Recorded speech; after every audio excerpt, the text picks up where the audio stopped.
ሰላምና ጤና ባላችሁበት ቦታ ሁሉ ይብዛ። የተወደዳችሁ የያሮስ ሁለት ቤተሰቦቻችን ኦርቶዶክሳውያን እንዴት አላችሁ? እንዴት ቆያችሁ? እንዴት ሰነበታችሁ? ሰላም እግዚአብሔር ባላችሁበት ቦታ ሁሉ ይብዛ ለማለት ወዳለሁኝ። እንግዲህ ዛሬም አንድ መረጃ ወደ እናንተ እየመጥቻለሁ። በዚህ መረጃ በስፋት የምንመለከታቸው አበይት የሆኑ ጉዳዮች አሉ። የመጀመሪያው እንግዲህ ትዝታ ሳሙኤል ክስ እንደተመሰረተበት አስቀድመን ዘግበንላችኋል። እንዲሁም ደግሞ በጋሻው ደሳለኝ የተባለውም ክፍታፍ ቤተክርስቲያንን ሲሳደብም ተመልክተናል። የሱ ግብረ አበሮች ልጆች የወለዳቸው ሰዎች ቤተክርስቲያንን መሳደባቸውን ተያይዘዋል። ዮኒ ማኛ የተባለ አንድ ሰው እንደ ፖለቲካው የሚራወጥ እንደ የገንዘብ የሚያስገኝ ከሆነ ሃይማኖት አይደለም ብሔሩን፣ ማንነቱን፣ ምንነቱንም የሚቀይር ሰው አሁን ፕሮቴስታንት ከሆነ በኋላ የሚያገኛቸው ጊፍቶች የሚያገኛቸው ገንዘቦችን እስኪያገኝ ድረስ የትዝታ ደጋፊ ሆኖ የኢትዮጵያ ቤተክርስቲያንን መሳደብ ጀምሯል። ኦርቶዶክሳዊ ተዋሕዶ ቤተክርስቲያንን ማለት አሁን የማሳያችሁ ቪዲዮ አለ። ድፍረት፣ ንቀት፣ ቤተክርስቲያንን በዚህ ደረጃ መናገር ምን እንደሆነ ያየንበት አሳዛኙን ቪዲዮ ላስደምጣችሁ፣ ተከታትለን እንመለሳለን። ፓስተር ትዝታው የኢትዮጵያ ኦርቶዶክስ ተዋሕዶ ቤተክርስቲያን ከሰዋለች። በጻድቃ ሰማዕታት ላይ፣ በአባቶች ላይ፣ በታቦት ላይ ሙርሲዝ የነበረው ሲያላግጥ የነበረው ሲሳደብ የነበረው ፓስተር ትዝታው በዛሬው ዕለት መከሰሱ ተሰምቷል። በቅርብም ከፈንጅ ሊያዝ እንደሚችልም መረጃዎች እዚህ ከፈንጅ እናንተ ቤት የዘረፈ የዘሞተ የሰከረ የዘፈነ የተሳደበ አይጠየቅም። ጀግና ነው የሚባለው ኦርቶዶክስ ቤት የሚሳደብ የሚዘሙት የሚጠጣ የሚሰክር የሚቅም ኤቭሪቲንግ የሚያደርግ እናንተ ቤት ጀግና ነው። ማዕተብ እስካለው ድረስ ይሄ ቅራቅንቦ መስቀል እስካረገ ድረስ መስቀሉን እስካረገ ድረስ ማዕተብ እስካረገ ድኗል ተብሎ የሚታመንበት ቤት ነው። ራይት ስቲል ስታው መስቀሉን አድርጎ ቢጠጣ ቢያጨስ ቢሰክር ቢንዘላዘል ምንም ችግር የለም። አትጠይቀውም ቤተክርስቲያን። የቤተ ክርስቲያንን ጉድ ግን ወጥቶ ይሄ እንዲላል ይሄ እንዲላል ብሎ ያስረዳ ግን ምንድን ነው? ወንጀለኛ ነው አይደል? የእፎይ ጊዜ እኔም እፎይ ነኝ እያላችሁ 30 ቦታ ስዳክሩ ነበር። ምን አረገ? አነበበ እንጂ ያላችሁ የእናንተም ተነቦ ነው። ከነ ማስረጃው ላምጣ። ያላሳደዳችሁት አለ መምህር በጋሻውን እንዳልክን፣ ዘማሪ ዘርፌን፣ ኤርሚያስ እውነቱን ተናገርን፣ ሌሎቹንም ትሳደባላችሁ። ከዓይናችሁ ቢጠፉላችሁ ቢወገዱ ደስ ይላችኋል። እፎይን አስታወስኩ እኔ የቁርአንን ጉድ ሲዘረግፈው ሙስሊሞች ይገደል ሲሉ ኦርቶዶክስ ሸሻጊ፣ ተከራካሪ፣ ደባቂ ነበረች። ዛሬ የራሷ ጉድ ሲዘረገፍ ጦሩን ይዘው ተነሱ። ለሕግ ይቅረብልናል። ሰይጣን ከደፈራት በላይ ቤተ ክርስቲያንን ትዝታው ደፍሯላል። ሰይጣን ቤተ ክርስቲያንን ከሚደፈራት በላይ ቤተ ክርስቲያንን ተዳፍሯል። ስለዚህ ይህንን ግለሰብ ዝም ልንለው አይገባም። ሌላው ደግሞ ቆይ ይህን ሰው ያድርሱልኝ። የከሰሳችሁበት ጳጳሳቱን እንዲህ ተወጣጥረ የምታወራው ስለ እኔ አውራ እስኪ ላድንቅ። እንዲህ ተወጣጥረ ሰይጣን ምናምን እያልከ መፎከር አይደለም። ይሄ የምታመጣው ነገር የለም። የተጻፈ ነው የተነበበልህ። ያዙኝ አንጃ ግራንጃ አትበል። ምንም ተረት ተረትን አቁም ነው የተባልከው። ሰውን ወደ ገደል አትክተቱት ነው የተባልከው። ማህበረ ቅዱሳን እያልክ አረቄን ጠጅን አትጣ አትስከር ነው የተባልከው።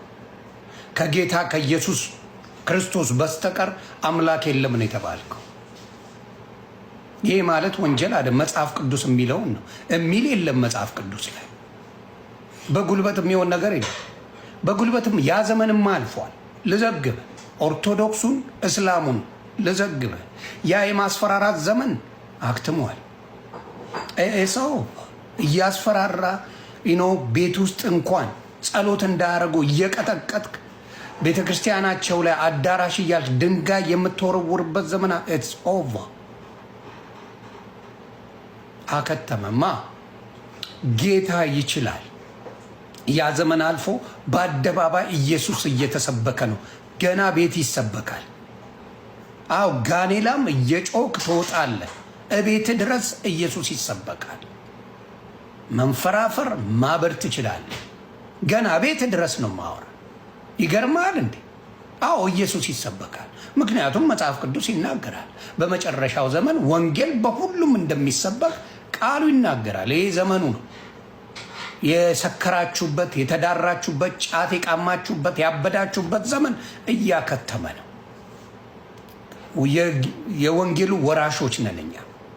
ስለዚህ አንተ ለአረቄ ስላልተመቸ፣ ለጠላ፣ ለጠጅ፣ ለዘፈን ስላልተመቸ፣ ለአስረሽ ምቹ ስላልተመቸ አትንፈራፈር። እዚህ መጣ አትንፈራፈር። አረቄን አቁም ነው የተባልከው። የስ የጌታ የአንተ ገላ የቅድስና ገላ ነው፣ የእግዚአብሔር ማገልገያ ነው የተባልከው። ባለቀ ሰዓት እኔን ያስነሳው። ጴንጤ ላይ ማንም መጨፈር አይችልም ከዚህ በኋላ። ዩ ካንት አትችልም አልኩ። እኔን የምመልስላችሁ እስኪ ያስነጥስ እስክትንፈራፈር እኔ መልስልሃለሁ። በምትፈልገው መልኩ በፈለግከው መንገድና እኔ ነኝ ያልክ እመልስልሃለሁ። እስኪ ያስነጥስ። ያ ዘመን አልፏል። ኢየሱስን የሰበከ የምታንከራትቱት፣ የምትሰድቡት፣ የምትደበድቡት ዘመን፣ የምትገሉት ዘመን አክትሟል። ኢየሱስ ጌታ ነው። ኢየሱስን የሰበከ የሚከበርበት፣ ኢየሱስን ያከበረ የሚከበርበት ዘመን መጥቷል። ዱርዬና ወሮ በላ የሚሆንበት ዘመን አይደለም። ዳት ታይም ኢዝ ኦቨር። የምታስፈራራበት ዘመን እያከተ ማንንም እኔ ከጥፍሬ ቆሻሻ አልቆጥራችሁም እንኳን ልታስፈራሩ። ይሄ ዘመን ኢየሱስ የሚከበርበት እንጂ ዱርዬ እየተፈራበት በሃይማኖት የሚደበቅበት አይደለም። የማንም መንጋ ዱርዬ የሚያስፈራራበት ዘመን አክትሟል። ገዝዎ ፍርድ ቤት በቀርብ የምናገረው እንደውም እግዚአብሔር ይባረክ ይሄንን እውነት እኔው ያልኩትን ዘበነ ብሎታል። እኔው ያልኩት ታቦት መክተፊያ ነው የተባለው አዎ መክተፊያ ነው ብሏል። ይሄ ደግሞ እውነት ሊትራሊ መክተፊያ ይዘው ሲወጡ ከመርካቶ የተገዛ መክተፊያ ይዘው ሲወጡ አቅርቢያል።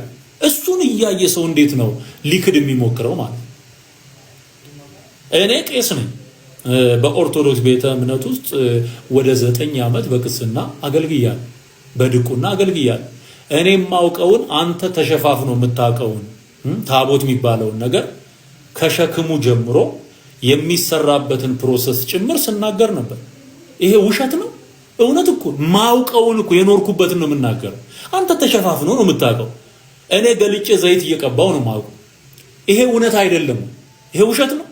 የተወደዳችሁ ቤተሰቦቻችን ኦርቶዶክሳውያን፣ እንግዲህ ሌሎች ኦርቶዶክሳውያን መምህራን ያስተላልፉትን መልእክት ነው በአንድነት ያዋሃድኩላችሁ። በጣም ልብ ይሰብራል፣ በጣም ያሳዝናል። ማንም ከመሬት የተነሳ የሚፈነጭባት ቤተክርስቲያን ሆናለች። ማንም የተነሳ የሚናገራት ቤተክርስቲያን ሆናለች። እንዲህ መሆኑ በጣም ልብ ይሰብራል፣ እጅግም በጣም ያማል። እግዚአብሔር አምላክ በጎን ቀን ያምጣልን ነው ምንለው። የዛሬ መረጃዎቻችን ይህን ይመስላሉ። ወንድማችሁ ልዑል መብራቱ ነኝ። ላይክና ሼር ማድረጋችሁ፣ ሰብስክራይብ ማድረጋችሁ እንዳይረሳም። ያሮስ የእናንተም የኛም ነው።